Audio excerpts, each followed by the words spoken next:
Hello दोस्तों, कैसे हैं आप सब। मैं आशा करता हूँ कि आप सब बहुत अच्छे होंगे। आज मैं लाया हूँ डाक बंगले की एक खौफनाक कहानी जो सच्ची है और बहुत खौफनाक है। कहानी सुनने से पहले हमारे चैनल को सब्सक्राइब कर लें। चलिए शुरू करते हैं। आज की है खौफनाक कहानी। 1952 के ज़माने की घटना है। 5 शिकारी मध्य प्रदेश के जंगलों में शिकार खेलने गए थे। उन्हें ठहरने के लिए जगह नहीं मिल रही थी। डाक बंगला खाली नहीं था। केयर टेकर ने बताया कि जंगल के अंदर एक पुराना डाक बंगला है जो खंडर जैसा हो चुका है। पानी की व्यवस्था भी नहीं है। अगर चाहें तो उसे साफ सुथरा करके ठहर सकते हैं। उनके पास कोई विकल्प नहीं था। अंधेरा हो रहा था, इसलिए वह पुराने डाक बंगला में पहुंचे। एक कमरे को साफ सुथरा किया और जमीन पर ही बिस्तर बिछा लिया।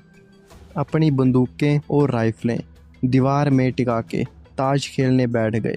देर रात को साथ लाए भोजन को ग्रहण करके सो गए। उनमें से एक एन सिंह को नींद नहीं आ रही थी। उसने सिगरेट जलाई और उसके कश लेने लगा। तभी उसने देखा कि अचानक खिड़की से एक हाथ बढ़ता हुआ उसकी गर्दन की ओर आ रहा है। वह चौंक उठा और जोरों से चिल्लाया।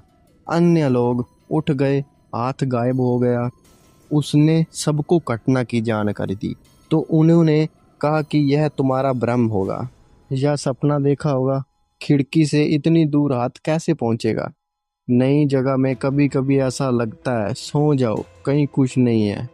उसने लाख विश्वास दिलाने की कोशिश की कि यह सच है, लेकिन किसी ने विश्वास नहीं किया। सारे लोग फिर सो गए। उसने भी सोने की कोशिश की, लेकिन नींद नहीं आई। सुबह उठकर सभी लोगों ने नाश्ता पानी करके शिकार की तलाश में निकल गए। उस दिन सिर्फ कुछ वर्ण मुर्गियां मिली। उन्हें शाम को पकाकर उन्होंने खाया। थोड़ा टहल घूम वह ताश खेलने लगे। तभी पायल की आवाज आई, जैसे कोई दौड़ता हुआ जा रहा है। इतनी रात में कौन औरत जंगल में दौड़ रही है। उनके मन में सवाल उठा। खिड़की पर जाकर देखा तो कुछ दिखाई नहीं पड़ा। वह खाना खाकर चुपचाप सो गए। जो एन सिंह को उस रात भी नींद नहीं आ रही थी, वह उस हाथ के बारे में ही सोच रहे थे। तभी झपकी लगी। आंख खुली तो देखा कि खिड़की से एक हाथ उनकी गर्दन तक पहुंच चुका है। खिड़की पर एक लड़की खड़ी हंस रही है। वह चिल्लाए। सभी लोग उठ गए। उन्होंने पूरी बात बताई और कहा कि चिल्लाता नहीं तो मेरी गर्दन दबा देती। सभी लोग खिड़की के पास गए तो जंगल की ओर एक लड़की जाती हुई दिखाई पड़ी। उसके पायल की आवाज आ रही थी। सभी लोगों को विश्वास हो गया कुछ न कुछ चक्कर है। उसी की बात करते हुए वह सो गए। अगले दिन वह लोग नाश्ता पानी करके शिकार पर निकले। रास्ते में कुछ आदिवासी मिले।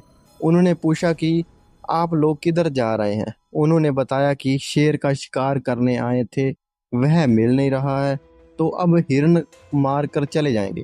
आदिवासियों ने पूछा कि ठहरे कहाँ हैं। उन्होंने बताया कि पुराने डाक बंगले में। आदिवासियों ने चौंक कर पूछा कि कब से ठहरे हैं। उन्होंने बताया कि 2 दिनों से। आदिवासियों ने हैरानी से पूछा कि 2 दिनों से ठहरे हैं और जीवित हैं।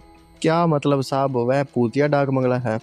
वहाँ एक लड़की की भटकती आत्मा है जो हर ठहरने वाले को मार डालती है। किसकी आत्मा है। क्या मतलब साहब, वह पूतिया डाक बंगला है। वहाँ एक लड़की की भटकती आत्मा है जो ठहरने वाले को मार डालती है। वह एक केयर टेकर की बेटी थी। एक बार केयर टेकर बीमार था और कुछ शिकारी ठहरे हुए थे। चौकीदार के बीमार होने के कारण उसकी बेटी ही उन्हें खाना पीना देने जाती थी। उन्होंने उसके साथ जब दोस्ती की और मार डाला। तभी से डाक बंगला वीरान हो गया है। कोई भूला पटका ठहरा तो लड़की की आत्मा ने मार डाला। बंगला पूतिया हो गया है। आप लोग भी वहां से हट जाइए। रुकने का विचार हो तो गांव में चले आइए। उन लोगों ने रात किसी तरह काटी और सुबह होते ही वापस लौटने की तैयारी करने लगे।